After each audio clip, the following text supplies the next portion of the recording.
Cash Color Camp is a high level of conversation on LivehiphopDaily.tv. I have my guest in the building, man. Joe, how you doing today? Good. Thank you for having me. No problem. You know what's funny? I'm looking at you because I remember last time I saw you, you had longer hair. It was almost Jesus-like. I'll show you my ID. Yes, long hair, big beard. Yeah, big beard, man. Like my man came through just looking like, Shaggy. Like I was busy at Easter typically. I was real busy. The churches wanted me to. And that was almost over my head, but I caught it at the last minute. That's funny, man. Well, you're looking amazing. You're looking like you're a brand new person, and that's good. You know what I mean? Like changes happen in life, and now you're in a new place, man. So for those who actually don't know who you are, explain to them who you are, sir. So for about the past 5 years, I've been doing a little bit of cannabis business. Left the corporate world, was doing marketing for the past 10, 12 years, and just in the corporate world. Moe's, 790 The Zone locally, hair cuttery, first job out of college, doing just agency stuff and marketing. And then saw an opening about 6 years ago and said, there's something to this. Yeah. Legalization is happening. We're seeing what this does for people. Why not? Yeah. Why not? Let's jump. So at the time, one of my childhood friends and I, we started a business. We did a press release here in the state of Georgia stating that we were going to give away medical cannabis despite state laws. Yeah, I remember that. A press release, on the national newswire, and then the politicians called us and they said, "Hey, you guys want to help us? Come on down. Maybe you can help with the conversation." Yeah. And so then 4 years later, we lobbied. We paid lobbyists. We played that game. It was interesting. You don't learn. Nobody teaches you about that, what that function is for a lobbyist. That shit's expensive. It really is. Jack Abramoff will tell you. Even if you learn who Jack Abramoff is, he made a lot of money being a lobbyist, baby. There's a lot of lobbyists. Yeah. Yes. There's a lot of them. Yeah. A lot of opinions. But anyway. We had a good time. We were helping educate in the state of Georgia. We were hopefully helping educate the politicians and crafting the bills that were presented and passed, and helped, along with thousands of other people in the state of Georgia, hopefully helped move where we are to where we are today. Yeah. We had a full-fledged CBD company, and we were in business together. We were friends, but at some point, just like any business, we saw different paths for where we wanted to go. I think at the end of the day, and we called it quits. Yeah, that was and I wanted to segue into that because when I first met you, you were with Halcyon. I remember we met each other when I was featured in Creative Loafing, and we did our second Cash Color Cannabis event. So Halcyon was a brand name in Georgia. It was the only name. That's what we had set out to do. Yeah. We created. I helped create. What that first company was, and what the right way of showing medical cannabis in the state of Georgia, whether it was education or to handle it, or it wasn't from a recreational standpoint. We were trying to take a higher level of consciousness about it, and hopefully that stuck with who I am and what I'm doing now. But that was our approach. Yeah. We didn't want the old school approach to it, if you will. Okay. So how did Halcyon? Well, initially, explain to us how Halcyon formed. I know you say you and Daniel were good. We grew up together, went to church together. Okay. Kind of like little kid stuff. So you met Jesus early. Yeah. We met Jesus at a young age. We used to get high together in high school. That's funny. Slow reading shit, just stupid. Come on, just growing up, just being kids. Yeah. Knew each other just through our 20s, and then our 30s. Things just kind of, there's the right time, right thing to happen. Yeah. Okay. So now we have Halcyon. It was effective. It was moving in Georgia, and then one day we don't. Yep. What happened? How did the end of Halcyon happen? You ever wake up on a Tuesday and your phone doesn't work? Yes, I did actually. You know what I mean? Your emails are shut off, and it's funny because you had mentioned to me when I asked you about Halcyon, this maybe after it happened, and you had said, I just woke up one day and it was done. And I guess that really happened? You just woke up and it was a wrap. Yeah, if somebody decides they don't want to do something, they just stop doing it. And there's two people as part of the tango. It takes two to tango, right? If one part of the tango falls off, then you got a one-legged tango, dance. So it's hard to do the race with one leg, man. Did it affect the friendship between you and Daniel? 100%, yeah. Wow. That's sad to hear, man, because Halcyon really was a strong brand. It really was something that we were looking forward to seeing and looking forward to hanging out in y'all office. You know what I mean? We never got a chance to do it. Man, that was the next step. We were building out infrastructure. We were hiring people. We were getting out there. We were doing stuff. Yeah. It was good. So how long did that setback, I guess, affect you before you jumped into your next venture? Like, was it a long time? Was it like a whole process you had to go through? I got a family at home. Yeah, true. I wake up and look at a 4-year-old every morning. Beautiful little girl. Yeah, my wife. So, you stand up, get your hand up out your ass, and you move forward. Yeah. No, I just got right back on it. Incorporated a couple new names, new company, and just got back on it. We were supposed to be actually at Vegas, the MJ BizCon. Yeah. We were supposed to be exhibitors. And then that kind of fell through. So tickets were still available. Of course, I still have my tickets, and so I got on the plane. We flew out there, and I participated in the event. Yeah. This is where I want to be. Yeah. I don't want to quit this industry. This is where I'm at. I got money invested in Canadian stocks. I got money invested in a Michigan company getting their licenses. I'm not leaving. Yeah. I left the corporate world and what I did to pursue this, and what else am I gonna do? Get a day job? Hey man, he said I got the balls to keep going. What else? What else we got? Right? We're all gonna die eventually, right? Yeah. We're all gonna die. So what did you learn, I guess, from the collapse that you are taking into your new ventures now? Like what lessons were you taking from that? Man, I had the blueprint written. Okay. I had the blueprint written. It was humming. The engine was humming. So really it was about getting back the engine to where it was at, and then also making sure I didn't lose touch of the culture out on the West Coast of what was also going on. Yeah. Making sure I was keeping up with the trends, following stuff on the internet. Instagram, obviously, a great resource for that kind of stuff. So it was. I didn't lose momentum. It was a couple months, but we had to rebrand. We had to get some new colors, new brands, new this, new that, new partners, new vendors, finding new farms, new people to work with. New everything. We had new labels. We got new everything. And next month we're gonna be launching our first retail store. Awesome. Is it going to be in Georgia? It's in Georgia. Okay. Now it's just CBD only. Yes, of course. And we're right outside the perimeter on the north side on Roswell Road in Sandy Springs. Okay. Was your old office close to there? Was it? Right. Okay. Yeah, but it was just office only kind of. Okay. We didn't have a storefront. Got it. Yeah. So this one we can come in. Can we come smoke in your office? That might not be available there. CBD, but that's the state we're in, right? Yeah. That's the state we're in. Yeah. So we're gonna maximize the window of opportunity. All right, well, cool. Well, you have a new venture now. Now we're here with Georgia Hemp Company. You also have Simp Leaf, which was such a tongue tie for me. I was like, I like how he spells it. I'm like seeing it over and over again. It's such a tongue tie. Simple. Okay, so now you got Georgia Hemp. Speak to us about this. Like, what's the importance of Georgia Hemp Company? First off, branding's everything. Yeah. But second, what I want to do is create two products or two resources. The Georgia Hemp Company is more of a curator and less of a wellness. We know that CBD is wellness regardless, but it's less of the wellness and more of the lifestyle product. Okay. So through Georgia Hemp Company, I can distribute other products, any product I want, right? The Simp Leaf is more of the wellness product. Okay. So Simp Leaf Wellness, those are things you're going to find, I don't want to say in the bathroom, but more in the bathroom, your tablets, your lotions, suppositories, bath bombs, things like that. Yeah. The Georgia Hemp Company, we have things more like coffees or teas, dog biscuits, things like that. They're going to fall under that. So a little bit more lifestyle driven. Yeah. Maybe we start doing iced coffee bottled or kombucha on draft or working with chocolatiers around the market and more local folks that we can infuse with. Yeah. Things like that. So two different brands. That's amazing. Now, especially I want to know more about Georgia Hemp now. So have you thought about partnering with any different brands or any influencers in Georgia to kind of help create products? Yeah.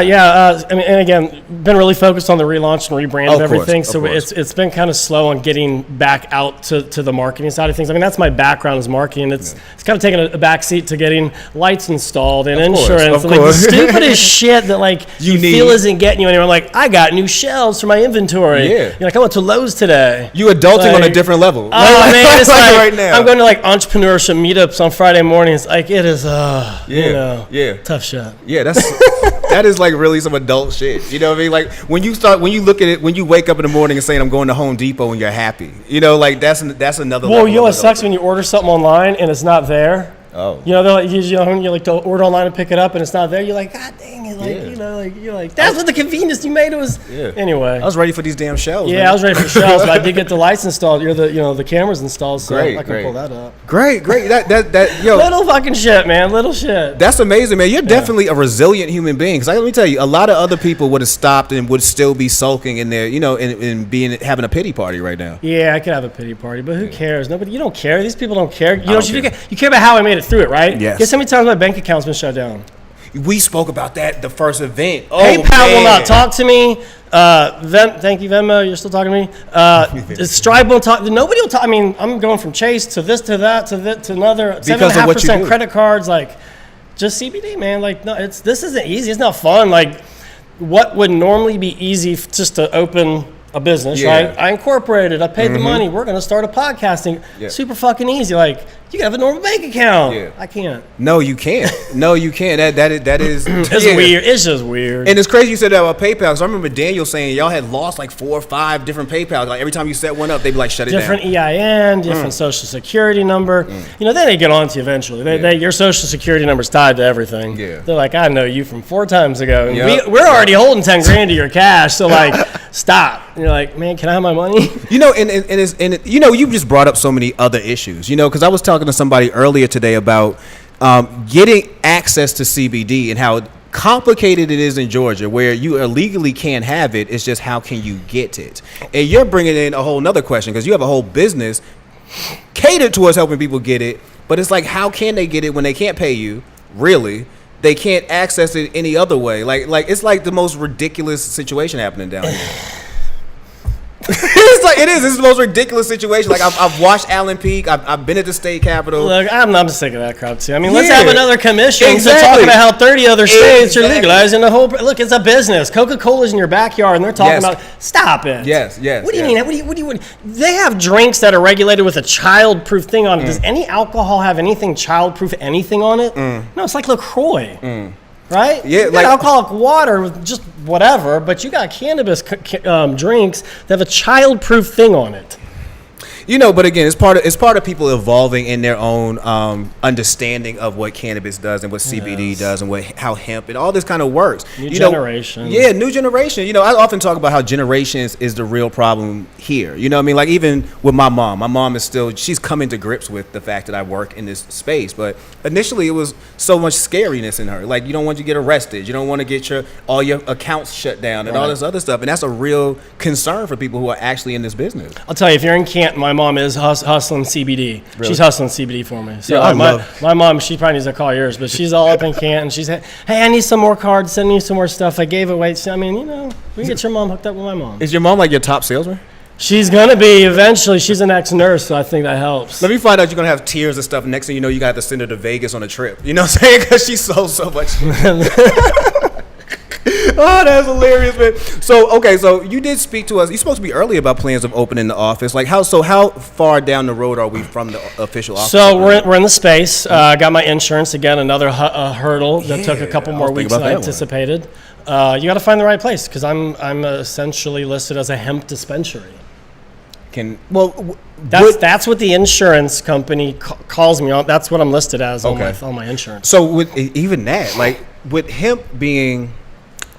I'm watching, even with Mitch McConnell, like I'm watching hemp become a thing that's probably get legalized way before cannabis. Right, and exactly, and that's why I like the Georgia Hemp Company, because what it allows us to do is, you know, if I can sell normal hemp foods as well, right? I can sell to the food industry, the food service industry. We can diversify if we can start working with these companies and bring in like hempcrete to build things. I mean, there's a huge building industry here, so why are we not starting to use those kind of products? There's a whole bunch of products, right? There's just so much coming in from there's so much CBD product out there is being produced. Well, you know, that's what's being out there. It's a slippery slope. Like when we often, you know, we know that cannabis is a money maker, but we also know that if you're making this money selling this, then somebody's losing money. And who's going to lose money?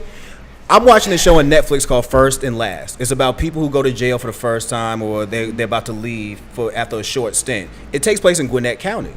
I found out the Gwinnett County Jail fits multiple football stadiums. Multiple. That's how big it is. It has to stay occupied. And somebody who was occupying that jail was a girl who got caught with a half joint who did 180 days sitting in Gwinnett County.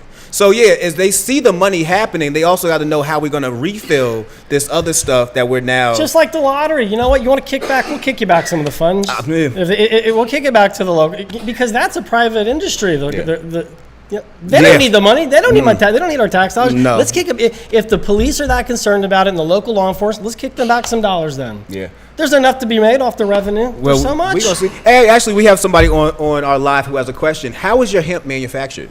So a lot of our hemp does come from American companies. We try to keep it, local in America, from Kentucky, Colorado, California, and so most. Kentucky's jumping. Kentucky's the best. They're one of the first ones that started, back in 2014 with the Farm Bill. So they're really ahead of the game. We're starting to see the Carolinas really come in on heavy on board right now, which is great.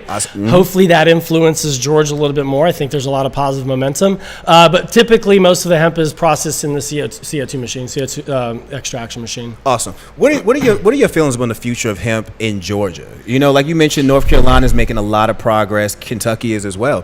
Where do you see Georgia going? It can only go one way, but there's this huge hurdle. Yes. And it's old rich white men. That's the hurdle typically to get to that, because they want to make sure that their circle is being fed. Of course. The first thing when me and Danny went down to the state capitol, this was when right before Alan Peake he introduced his bill, and I noticed how many people were in that crowd that day, and I'm like, there's so many politicians here, and when did y'all get so gung-ho about cannabis? And I thought to myself, you want to be first in line. Like this is really what we're doing. You know what I'm saying? You're kind of planning it out to where you can benefit from this first, and then everybody else kind of just get in line. Remember all that started. Epidiolex was doing trials here in Georgia. The governor allowed them to do trials out. Do they still have an office here? Like, do they have an office here? Those out in out on the coast, the regional school out there. I don't know if Epidiolex. Yeah. I mean, they got approved the FDA recently for seizures. So again, when somebody does something like that, when you have them doing trials in the state, you're not going to legalize cannabis or anything to mess up those trials, correct? So the governor, we all knew from that day when those trials were allowed, nothing was happening for at least 3 to 4 years. Those trials will start happening. So again, that has to end. I think the new governor will make a determination on both cannabis for medical reasons and hemp.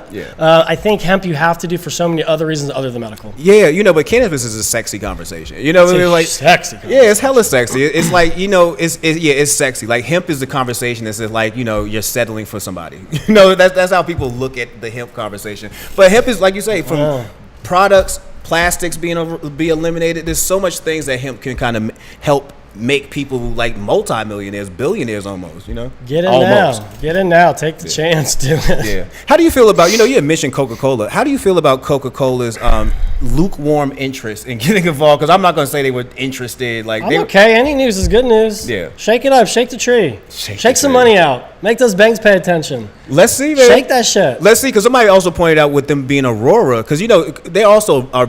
I got some of that stock. Coca-Colas. You know what I mean? Like, matter of fact, shout out to my uncle-in-law. He actually runs Coca-Cola Florida. So I know that it must be Coca-Cola or Colorado. Look, it's not just Coca-Cola. It's I come from the franchise world as well. The franchise world is talking about it. How does Burger King get in? They're all talking about it too. Well, they already are in, right? They put $4 billion or $3 billion into the console. I mean, come on, it's happening. Yeah. Now, here's the thing: these are alcohol companies or liquid companies.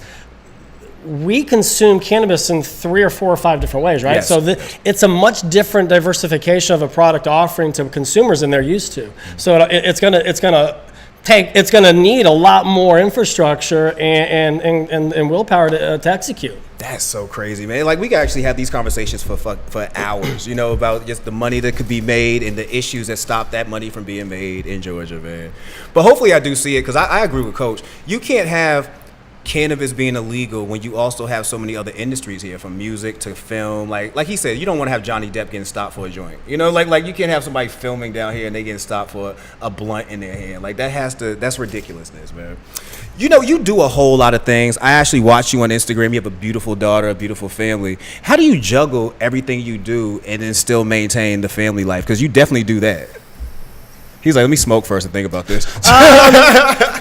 It's my wife. I mean, she brings balance to everything. But I don't know. Maybe it's just who I am. Yeah. Maybe I'm just a freak at a certain point in my life right now where I am hitting on all cylinders. I'm not going to always be like this. Yeah. So I got to take advantage while I can. You're right. Hey, what did Nipsey also say? Make $1 million while you're young, man. Yeah. Get it in now. Get it in now. You got windows, and you got to jump through the windows. Yeah, that's what's up. Let's talk about the first time you consumed weed. Yeah. When was the first time you consumed? I guess that was like 15, 16. Wow, everybody has beat me so bad. Like, when they smoke, I didn't smoke till I was 21. It was probably because of a girl. Oh, okay. So I mean, it probably drove me back to my friends, and then at that point they're like, "Yo, hit this." I'm like, "What's this?" Yeah. Cool, let's do it. That's crazy. For a girl, I tried to smoke a cigarette one time, and that's when I realized I don't like cigarettes. Like, oh man, I hit a Marlboro, and I sat there and was trying to choke that down. Wasn't worth it. Cigarettes are bad. So I moved to Georgia when I was 12, and they tried giving me dip, and I almost threw up and passed. That was horrible. Nicotine's bad. Yeah. Let me tell you, if you do dip, you also got to know what you're doing, because you can accidentally swallow that, and your life is over very quickly. Yeah, it is. Your life is over. You're going through misery, baby. You swallowed chew? Why were you doing chew? See, you went to Virginia? Oh, yeah. Norfolk State.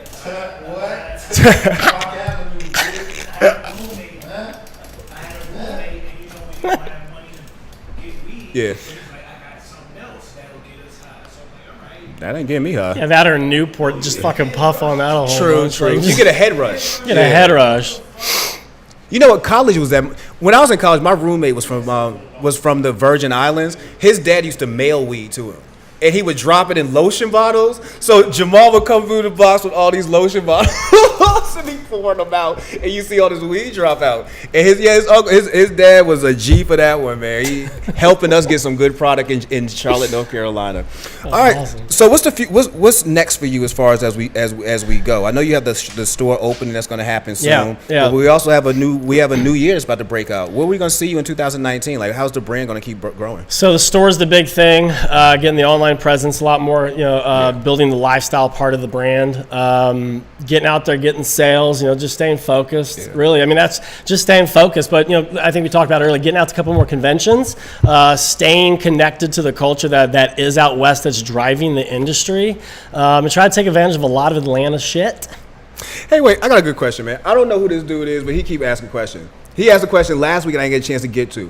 Why would one who smokes to get high want hemp pollinating one's sinsemilla? You're not growing them together. I didn't think so either, because you don't. Like, they're two separate plants. Everything's controlled. They're two separate plants, man. Everything's controlled. You guys want to look at some products, or? Oh yes, we can. So I brought you a hemp dealer shirt. These are what we give to our vendors or our sales team. That's what's up. And he got my right size too, coincidentally. Well, I figure you can tall. Yeah, we are. Tall Skinnies is in style now. And so, like I said, we have a bunch of different products. Ooh, bath bombs and all that. This is for your wife. Hey, she's not watching, but hey, I got something for you. Yeah, she's gonna love it. Okay. Right, and any athlete, after a long weekend, you've been beating your body up, you're at a convention or something like that. Really? This bath bomb takes it to the next level. You're just like ready to go to bed after that. The standard stuff that we have are like tablets, or oil. You hear the term CBD oil. Yes. So we do three different variations just going up. The tablets, they're just little press pills, and we also do some gel caps. Okay. Lotion, good for, again, the weekend warrior. You got some sore muscles. I tweak something in my wrist, get that guy on the little menthol, CBD in that guy. Nice. Our new chapsticks protect the lips. What? We got a little bit of everything. We got the capsules too. I was labeling these earlier today, so that's a cool one. Comes from Colorado. So you do the labeling too. When do you sleep? You know what, man? I actually get my chill time. Do you? Yeah. You seem pretty geeked up, man. Like, I am. It's funny. I am pretty geeked up, and like I said, you got to, when you're hitting, you're hitting. In our vape pens, we do our fully disposable vape pens. So we do three different versions, but it's CBD, MCT oil, and natural terpenes. So we put like a granddaddy purple terpene, or a sour diesel, or green crack terpene. So we have an up and a Stephen indicas. Okay. So we got a focus and a relax for you. Nice. And then we have our coffee. We have our new coffee. This comes out of Colorado as well. It's a Colombian coffee. I gotta bring this to my boss. He's a coffee drinker. Yeah, there's two little single serves. So we're gonna be doing like a free cup of iced coffee with every purchase in the store. Gonna be our shtick. Maybe in 20 years we're still doing it. I don't know. Yeah, that's amazing. But yeah, I mean, this is, and then we got the dog biscuits. If you got dogs, they got bad stomachs, bad joints, all that kind of stuff as they get older. This stuff's been amazing. It's one of our top sellers, the biscuits and the oils online. Yeah. Joe, you are really becoming like a real juggernaut in this game right now. We're working on suppositories. We have brownie mix coming out. I know it's not, but you know what? Hey, we all put ecstasy in our butt in college, right? No, I'm just kidding. So I mean, look, we got like bulletproof coffee mix coming out, matcha tea stuff. We were talking about like the yoga and the essential oil stuff earlier. Yeah. Just diversification. Not everything will work, but you can get stuff and see what works. Yeah, I'm really trying to be a pitch man. Like, can I help come up with cash colored cannabis something? Like, hey man, I need y'all to use this. Like, I need. What's your favorite strain? favorite strain is OG Kush. So we need to make an OG Kush. We'll do a partnership on OG Kush disposable vape pen. Yes. 200 milligrams of CBD. Y'all hearing this first right here. You know, we're gonna make this happen. I like this. We're gonna make this happen. That's easy. We're gonna collaborate and we're gonna bring you the OG Kush Cash Color Cannabis line, man. We're gonna we're gonna be doing some pop-up shops with at a couple bars in Buckhead where we're doing terpenes and CBD cocktails. Oh. So we're gonna be doing that. That's soon to come as well. So you said hopefully that's before the holidays. Hey, I would love to. However you need us to involve ourselves, let us know. You know, whether promotion side, you need to come on and talk. I think y'all should be live at every event that we I think pull so off. Too. Definitely be at our grand opening. So I'm gonna let you know when that's happening. Love to have everyone out for the grand opening. I mean, so yeah.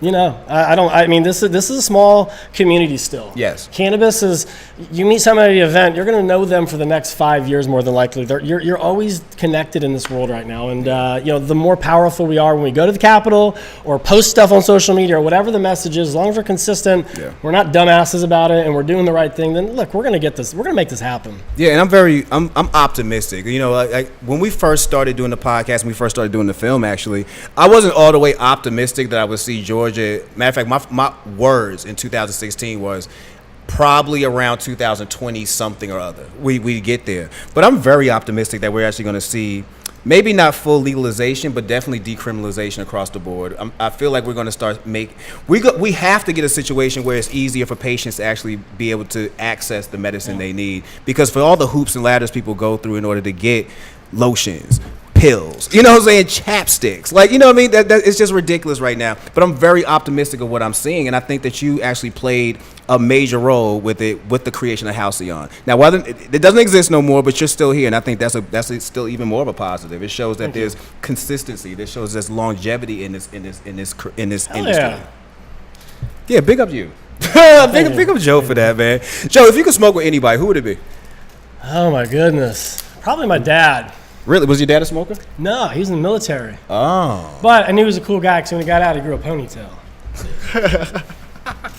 Is that why you had but like I say, when I first met you, you had the hair down. You had a Cat Williams hair. So for one of my first jobs out of college, I worked for the hair cuttery. And so during that time frame, I just grew my hair out because when you go into salons every day, like, when you wash your hair, they're like, go for it. And now I'm 38 and I still got all my hair. Yeah. So why would I not play with it? Like, let it grow. Like, I had mohawks. I've done it all. Why not? Hey, actually, Demetria just asked, do y'all do wholesale products? Of course we do. We love vendors. We love doing wholesale, yeah.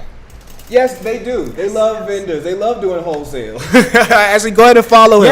Yeah, we got vendors all over town. We're getting more as we go. Mm-hmm. We're in Ponce City Market. We're up. We're out in the burbs. We're all over the place. In Georgia. Definitely. We're up in New Jersey. They have a spot on Edgewood that you would definitely want to get yourself 100%. Definitely want to get yourself involved in. So it was great that you came through. That's actually was pretty smooth. It was actually 950. That went through pretty quickly. Yeah, I like this. This is good. I like this too, man. I'm shocked we didn't have you actually on the panel now. Like you're. But you know what? That day that we had you were working the. You know what? You actually are a marketing person. I was working the sales table. The hell you was working that sales table? I looked around and my man was just swiping and getting cash. Man, and they was selling. Venmo, Apple Pay. I can take it. Take it. You know what else was fun? I told them. I don't want to speak too much, but we actually had an undercover cop there that night. Whether you know it or not. How did we know we had an undercover cop? Because we hired a cop to be our doorman that night. And he actually told us first and foremost that, y'all got an undercover in here.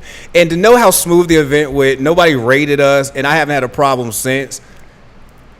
Man, look, we in the right place at the right time, man. We wasn't doing nothing wrong, but you know why they had to pull up. The minute you saw me in Creative Loafing saying I'm about to have an event, they all pulled up. Like, trust me, the cops was there.